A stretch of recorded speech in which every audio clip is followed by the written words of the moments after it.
মাননীয় মুখ্যমন্ত্রী, আমি যদি কোন রকম কোন ভায়োলেন্সে জড়িত থেকে থাকি, ওই 12,000-এ আমার নাম থাকে, আমি জেলে পাঠিয়ে দেবেন তো। ধর্মযুদ্ধে, এটা তো মেয়ার একটা ইলেকশন ছিল না, এই সদনে কোন রাষ্ট্র বিরোধী স্লোগান, দেশ বিরোধী স্লোগান চলবে না।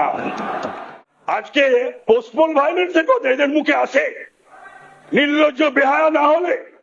মাননীয় স্পিকার মহোদয়, আমি প্রথমেই আপনাকে দেশের প্রাচীনতম এই যে পবিত্র হাউস, সেই হাউসের এই হাই অফিস, সেখানে নির্বাচিত হওয়ার জন্য ইউনানিমাসলি আপনাকে আমি শ্রদ্ধা জানাই, অভিনন্দন জানাই। আজকে এই 26-এর ধর্মযুদ্ধে, এটা তো মেয়ার একটা ইলেকশন ছিল না, এটা শুধুমাত্র একটা সরকার গড়ার আর নির্বাচিত হয়ে আসার ইলেকশন ছিল না, এটা ছিল ধর্মযুদ্ধ। সেই ধর্মযুদ্ধতে যারা জিতে এসেছেন, আমি তাদের অভিনন্দিত করছি। স্যার, একটা জিনিস করতে হবে, মাননীয় মুখ্যমন্ত্রী রয়েছেন, এই সদনে কোন রাষ্ট্র বিরোধী স্লোগান, দেশ বিরোধী স্লোগান চলবে না। আইন করে বন্ধ করতে হবে, আইন করে বন্ধ করতে হবে, প্রয়োজনে বিল এনে। পশ্চিমবাংলা সাপ মুক্ত হয়েছে, পশ্চিমবাংলা পাপ মুক্ত হয়েছে, পশ্চিমবাংলা ভয় মুক্ত হয়েছে। যারা যারা হাউসের ভেতরে, মাননীয় শোভনদেব চট্টোপাধ্যায় মহোদয়, তাকে বলতে হলো, এখানে এক বলতে হচ্ছে, কিছু করার নেই।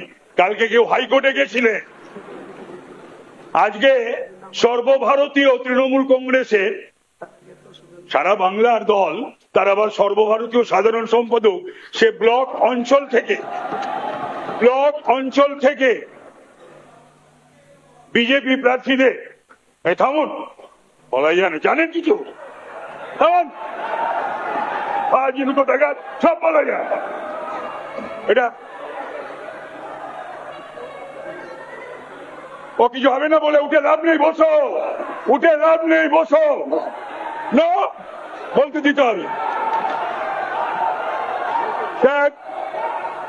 নাম করিনি, সে বলেছিল তাদের হাড়গোড় ভেঙে দেওয়া হবে। আমি বলবো সে যেন এবার বেরোয়, বিজেপি কিচ্ছু করবে না, তার ব্যবস্থা তৃণমূলই করবে, জনগণ করবে। আজকে পোস্টপোল ভায়োলেন্সের কথা এদের মুখে আসে, নির্লজ্জ বেহায়া না হলে পোস্টপোল ভায়োলেন্সের কথা বলে। একটা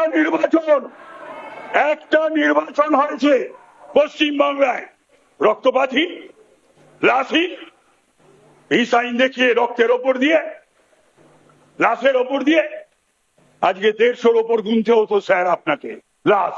বিজেপি যদি এই সরকার আবার ফিরে আসতো, 150-র ওপর লাশ, ঘর বাড়ি জ্বালিয়ে দেওয়া, দোকানপাট জ্বালিয়ে দেওয়া, আর লক্ষ লক্ষ বিজেপি সমর্থক কর্মীরা বাড়ি ঘর দুয়ার পাড়া ছাড়া থাকে।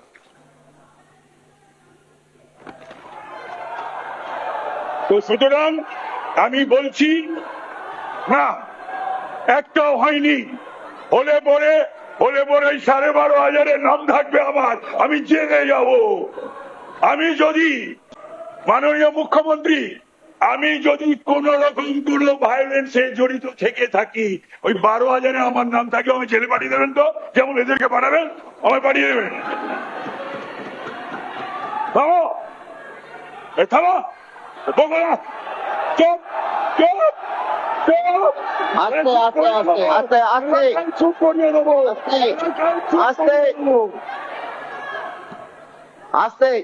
তাই আমি বলবো আপনি অপেক্ষা করবেন না নবান্নের বা রাইটার্সের ফোনে, আপনি অপেক্ষা করবেন না নবান্নের বা রাইটার্সের চিরকুটে।